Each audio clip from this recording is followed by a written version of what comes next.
थी, लड़े फौज तना सरदार आंदा, ये तो आज साबित भी हो रहा है। ये तो काम ही उल्टे हो रहे हैं। फौज जंग लड़ सकती है लेकिन उनके हाथ बांध दिए इन लोगों ने। जवाब पाकिस्तान को दे सकते थे लेकिन वहाँ पे कमज़ोरी है। अब जश्न मना रहे हैं, मुझे समझ नहीं आ रही है। देश ने लड़ा है, फौज ने लड़ा है, खाली भाजपा तिरंगा यात्रा दिखाकर क्या साबित कर रही है? देखिए, उसकी लाठी में आवाज़ नहीं होती है।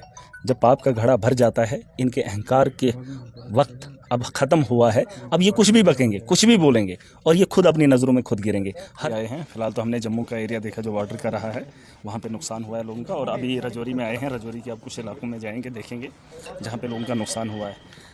ये जिम्मेदारी है, हर आदमी की अपनी एक जिम्मेदारी है, हमारे कंधों पर भी है और हमारा मुस्तकबिल है। कुछ लोगों को उम्मीदें हैं, है ना, तो कोशिश करेंगे, हम देखेंगे और उसके बाद जो भी आज़ादी की बेहतरी की उम्मीद की जा सकती है, क्योंकि इस देश को चलाने का काम लोगों के साथ साथ एक पॉलिटिशियन की जिम्मेदारी रहती है। कुछ लोग तकरीबन 200 घरों का भी लॉस हुआ है। किस तरीके से देखते हैं कि गवर्नमेंट जो है वो पूरा असेसमेंट करके इन लोगों के साथ भी इंसाफ? देखिए, ये लॉस लास्ट वाली बात है, नुकसान हुआ है ये आखिरी वाली बात है, जंग ख़त्म हुई है वो आखिरी बात है, उस जंग से जो नुकसान हुआ है वो भी आखिरी बात है। लेकिन उससे पहले जो मामलात हुए हैं वो बहुत ज़रूरी, झंझोड़ने ज़रूरी हैं। इस नौबत तक क्यों बात आई, ऐसी क्या वजह हुई? 1971 की जंग में भी अगर रजौरी के अंदर शेलिंग नहीं हुई, बारूद नहीं बरसा, लेकिन आज 2025 के दौर में अगर यहाँ पर शेलिंग हुई और यहाँ पर कुछ लोगों की जाने गई, क्या वजह रही होगी, उसके बारे में थोड़ा जानेंगे। और देखिए, मैंने पहले ही कहा, लोगों की जिम्मेदारी होती है और कुछ नेताओं की, सरकारों की, अपोजिशन की, तो उसमें हमारा भी एक अहम रोल है। हम भी इस मुल्क की बेहतरी के लिए बात करेंगे, काम करेंगे और जो मुमकिन हो सके कोशिश करेंगे। कहीं ना कहीं नाकामियाँ रही हैं जिनको दोबारा से न दोहराया जाए और लोगों को नुकसान ना हो। ओपोजिशन तो सर जीत का जश्न मना रही है। वक्त के हालात ऐसे हैं कि कुछ लोग जंग चाहते थे, कुछ लोग अमन चाहते थे।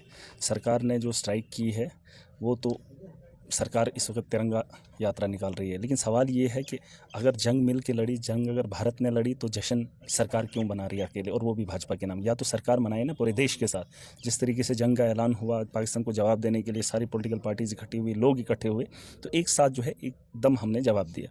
अब जब जंग हुई या हमने स्ट्राइक की या उनको जवाब दिया, फिर जब जंग फायर सीज हुआ, तो उसके बाद भाजपा सरकार में है और वही लोग सिर्फ तिरंगा रैली क्यों निकाल रहे हैं और बता रहे हैं हमने किया?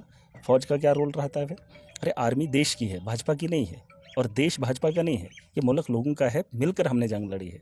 ऐसा नहीं होता है, मैं कहता हूँ लोग इकट्ठे होते हैं, दुनिया की सबसे बड़ी जंगें भी लड़ी जाती हैं, लेकिन इनका नज़रिया थोड़ा गलत है, इनकी सोच गलत है। सर, भाजपा का एक लीडर है, उसने भी जो कर्नल सोफिया कुरैशी है, अरे, उसके अलावा तो आज तो इन्होंने हद कर दी, जब डिप्टी सीएम किसी एक स्टेट का, उसने कह दिया कि मोदी जी के चरणों में फ़ौज है। ये चीज़ें, ये बातें, ये मानसिकता के इस किस्म के लोग हैं ना। वो सुना था मैंने, कहावत थी, लड़े फौज तना सरदार आंदा, ये तो आज साबित भी हो रहा है। ये तो काम ही उल्टे हो रहे हैं। फौज जंग लड़ सकती है लेकिन उनके हाथ बांध दिए इन लोगों ने।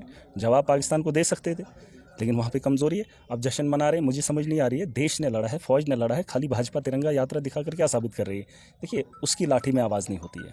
जब पाप का घड़ा भर जाता है, इनके अहंकार के वक्त अब ख़त्म हुआ है। अब ये कुछ भी बकेंगे, कुछ भी बोलेंगे और ये खुद अपनी नज़रों में खुद गिरेंगे। हर चीज़ का एक वक्त होता है और इनका वक्त ख़त्म हो गया है। अब ये ऐसे ऐसे बयान देंगे, लोगों को पता है जंग फौज ने लड़ी, तिरंगा यात्रा सिर्फ बीजेपी क्यों निकाल रही है? अरे, देश सबका है।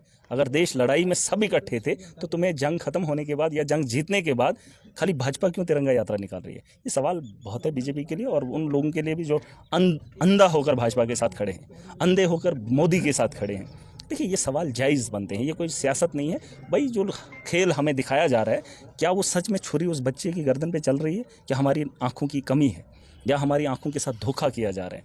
बस खेल इसलिए दिखाया जा रहा है ताकि पैसा कमाया जाए। सच में उस बच्चे की गर्दन पे छुरी नहीं चलाई जा रही है। तो ये जो बीजेपी की सोच है वो अब ख़त्म होगी। एक वक्त था, एक ज़माने तक इन्होंने बेवकूफ़ बनाया, अब लोग बेवकूफ़ नहीं बने।